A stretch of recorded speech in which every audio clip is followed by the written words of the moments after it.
mohon terus bekerja samanya sampai nanti adik-adik ini tidak akan bisa terlepas dari Stikes Banyuwangi, karena kemanapun mereka pergi, mereka akan bisa tetap kembali ke kami, gitu ya, sebagai bagian dari kami.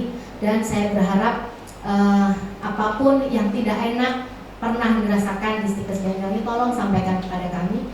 Jika memang baik, bagus dan memuaskan Bapak Ibu semuanya, tolong sampaikan kepada teman-teman dan hadirin tolan semuanya, Bapak Ibu. Okay? Terima kasih, mudah-mudahan sehat semuanya. Terima kasih untuk waktunya Prodi D3 Kebidanan, Pak Erik, Pak Ivan dan Pak Amin selaku Wakil Ketua 1, 2, dan 3. Saya mohon maaf jika ada salah kata. Semoga bisa bertemu lagi dengan saya. Assalamualaikum warahmatullahi wabarakatuh. Kepada yang terhormat Bapak Ketua IKUMA Stikes Banyuwangi Bapak Mendeng, yang kami hormati Ketua Stikes Banyuwangi, Wakil Ketua 1, 2, 3, Kaprodi D3 Kebidanan Stikes Banyuwangi, seluruh dosen dari Prodi D3 Kebidanan, wali mahasiswi beserta mahasiswi Prodi D3 Kebidanan Stikes Banyuwangi yang berbahagia. Assalamualaikum warahmatullahi wabarakatuh.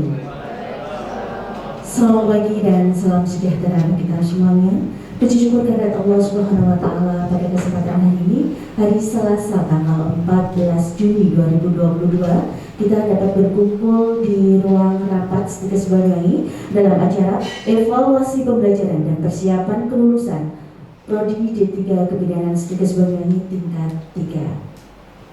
Izinkan saya untuk membacakan susunan acara. Yang pertama adalah nanti kita pembukaan, kemudian nanti sambutan, dan dilanjutkan nanti dengan diskusi untuk hasil evaluasi pembelajaran dan persiapan kelulusan, dan nanti yang terakhir adalah penutup. Ini adalah memberikan satu informasi tentang asistensi kebidanan, D3 kebidanan yang ada di Stikes untuk disampaikan kepada Bapak sekalian, dan mudah-mudahan tidak menjadikan suatu keterkejutan atau kaget ya, tapi ini adalah mudah-mudahan menjadikan suatu hikmah yang akan menjadikan suatu berkah bagi anak-anak kita semua. Tadi mungkin disampaikan ya sudah Mbak buat tentang undangan, invitasi dan sebagainya. Jadi memang D3 kebidanan kita ada beberapa mengaji. Yang pertama adalah secara kompetensi itu dengan kemajuan pendidikan. D3 kebidanan itu memang sudah ya kemarin sih boleh kerja tetap ada, tapi secara kompetensi dari organisasi profesi itu adalah mungkin yang diakhiri dengan tahun 2026. Undang-undang kebidanan yang sudah keluar itu adalah tidak boleh lagi untuk bekerja di Faskes maupun di PNB ya. Dan memang masih ada beberapa perguruan tinggi yang masih menyelenggarakan, tapi memang dia tidak memiliki dari program studi yang sarjana kebidanan dan profesi.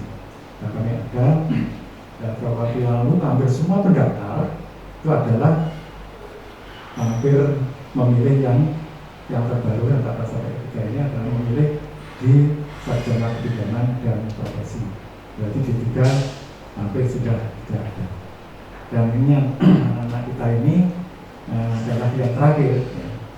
Yang terakhir, dan sebetulnya kalau kita melihat, kami juga bimbing dari karya tulis dan sebagainya, menurut ini luar biasa anak kita yang ada dengan kata gunanya, dengan soft skillnya atau sikapnya, dengan semangatnya belajar luar biasa. Dan dilalah ya, apa dilalah ya? Dilalah dengan regulasi yang harus kita hadapi seperti itu. Oleh karena itu kita undang Bapak Ibu sekalian ini dalam rangka untuk memberikan evaluasi. Ini adalah yang terakhir dan kita berharap nanti anak selesai wisuda dan pelantikan dari ahli mata pidana. Nanti kita berharap untuk bisa melanjutkan ke sarjana atau S1 kemana. Dan ini dibandingkan yang paling mungkin yang diharap beberapa paten yang kita mendapatkan suatu prestasi kita sendiri, karena kemarin sudah kita melahirkan, sudah mencetak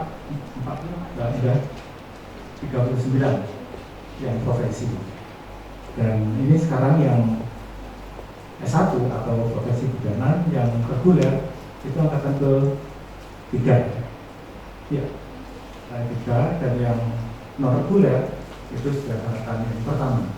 Dan mungkin kalau sekalian saya informasikan bahwa sekarang itu ada yang namanya non reguler, itu adalah mereka-mereka yang sudah bidan, yang sudah umurnya sudah lansia, harus sekolah ke S1 dan profesi. Kalau tidak, maka nanti prakteknya akan ditutup, harus ditutup. Ini kesempatan bagi anak kita yang sekarang bisa melanjutkan ke S1. Dan kita berikan informasi kepada anak, kalau alumni Setikes Banyuwangi untuk melanjutkan ke sarjana pidana profesi ada sedikit diskon, atau sedikit ini dapat ada diskon 1 juta. Dan ini sudah berarti dari kakak kelasnya sudah hampir banyak sekarang. Bapak Ibu sekalian hormati, anak-anakku, sebagaimana tadi disampaikan Bapak Ketua bahwa rupanya program diploma 3 kebidanan kita ya di Setikes Banyuwangi ini akhir-akhir ini 2-3 tahun yang lalu ini rupanya animo, keinginan ya ke kebidanan D3 itu rupanya menurun ya, jadi grafiknya itu menurun, jadi peminatnya menurun. Padahal setiap 5 tahun sekali menurut betul Pak Ketua ya, ada program akreditasi ya, termasuk D3 kebidanan ada program akreditasi. Salah satunya jumlah mahasiswi ya ini berapa. Jadi kalau tidak memenuhi kuota, nah kuota itu pembatasan ya, ini otomatis nanti akreditasinya tidak bisa masuk kan begitu. Sehingga karena ini animo masyarakat tentang kuliah di kebidanan D3 ini menurun, nah ini akreditasi kita mungkin ya tidak bisa masuk kan ya, betul Pak ya, karena memang hanya persyaratannya itu tidak mencukupi begitu. Walaupun kalau di masyarakat dari pengguna bidang itu sebetulnya D3 kebidanan itu ya menurut saya skillnya itu lebih bisa diandalkan menurut saya ya.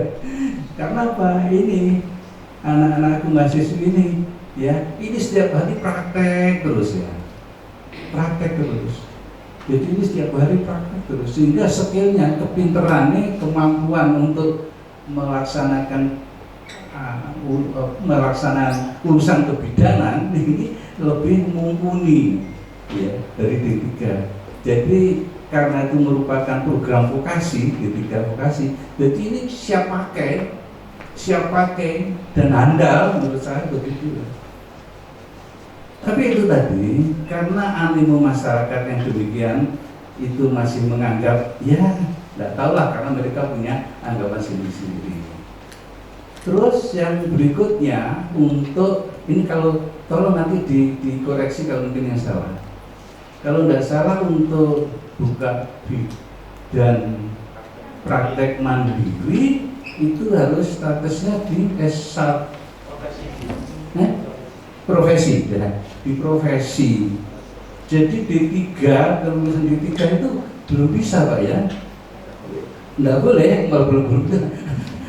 Jadi D3, lulusan D3 kebidanan itu belum bisa, tidak boleh untuk buka bidang praktek mandiri. Betul Pak ya? Betul ya. Misalnya cuma bantu bidan yang sudah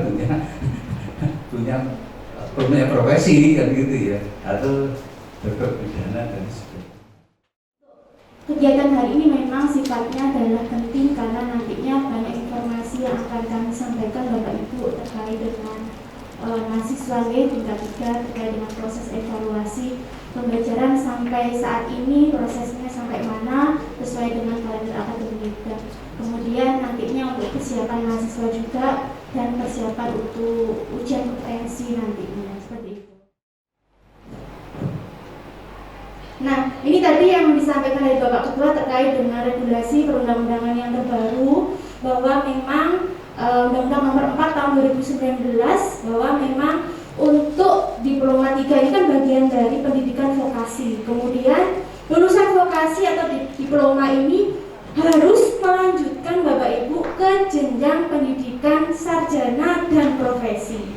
Karena memang tadi disampaikan bahwa kalau mau membuka praktek mandiri memang diharuskan Jadi adik-adik yang di D3 nanti kalau mau buka praktek mandiri harus melanjutkan ke jenjang S1 dan profesi. Kemudian sebenarnya untuk akreditasi prodi itu sudah berakhir tanggal Juni bulan ini, tanggal 20 Juni ya, 20 Juni 2022. Tetapi dari institusi sudah mengajukan perpanjangan untuk akreditasi sampai dengan tanggal 22 Desember 2022. Kami tidak memperpanjang untuk akreditasi lagi, tidak reakreditasi karena memang mahasiswanya sudah terakhir. Begitu ya, permasalahannya di situ. Kemudian karena sekarang adalah evaluasinya atau kelulusannya adalah menggunakan exit exam dan uji kompetensi itu adalah yang melaksanakan pusat, di mana untuk tanggal atau pelaksanaan UKOM juga sudah ditetapkan dari pusat. Jadi uji kompetensi itu bukan dari institusi, tetapi dari pusat Jakarta. Sehingga jadwal UKOM itu tidak setiap bulan ada. Jadwal UKOM itu 1 tahunnya hanya 3 kali. Ya, 1 tahunnya hanya 3 kali. Sehingga kalau mahasiswi ini dia tidak lulus pada uji kompetensi yang besok rencananya akan dilaksanakan pada bulan September, maka mahasiswa ini harus mengikuti uji kompetensi ulang di bulan nanti yang ditentukan oleh pemerintah pusat atau dari Dirjen Dikti begitu. Ya, jadi jadwal nanti juga menunggu dari pusat. Nah, kalau semisal nanti ternyata mahasiswi ini nanti tidak lulus uji kompetensi, maka masih belum bisa untuk wisuda.